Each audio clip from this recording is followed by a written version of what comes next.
বুঝতে চেষ্টা করি, কিন্তু ইংরেজি আমরা খুব কমজনই ভালোভাবে পড়তে আর বুঝতে পারি।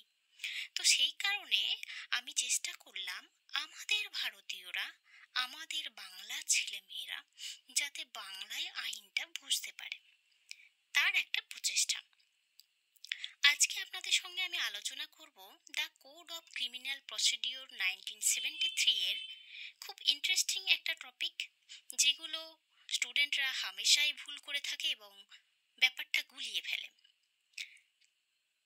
সেকশন 2 ক্লজ এ বেলেবেল অফেন্স এবং নন বেলেবেল অফেন্স সম্পর্কে আমাদেরকে বলে।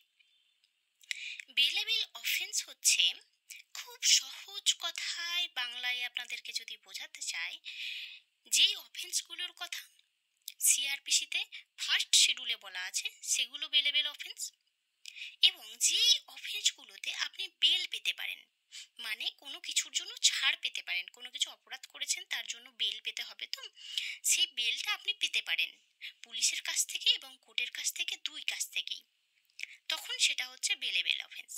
আর নন বেলেবেল অফেন্স হচ্ছে আদার্স যেই অফেন্সগুলো আছে যেগুলোতে আপনি বেল পেতে পারেন না, এবং ম্যাজিস্ট্রেটের কাছে আপনি রিকোয়েস্ট করতে পারেন এবং সে যদি রাজি হয় তবেই আপনাকে বেল দেবে।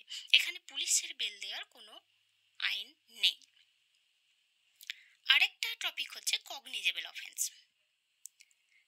Section 2 clause C CrPC define করে কগনিজেবল অফেন্স।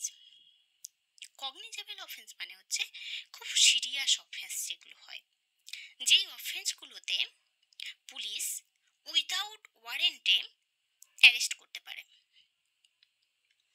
আর নন কগনিজেবল অফেন্স হচ্ছে সেকশন 2 ক্লজ এলে বলা আছে, যেই অফেন্সগুলোতে পুলিশ উইদাউট ওয়ারেন্টে অ্যারেস্ট করতে পারে না। খুব সহজ কথায় বেলেবেল অফেন্স এবং non bailable offence, cognizable offence, non cognizable offence কি আপনাদেরকে জানালাম। আশা করছি আপনাদের ভালো লাগলো।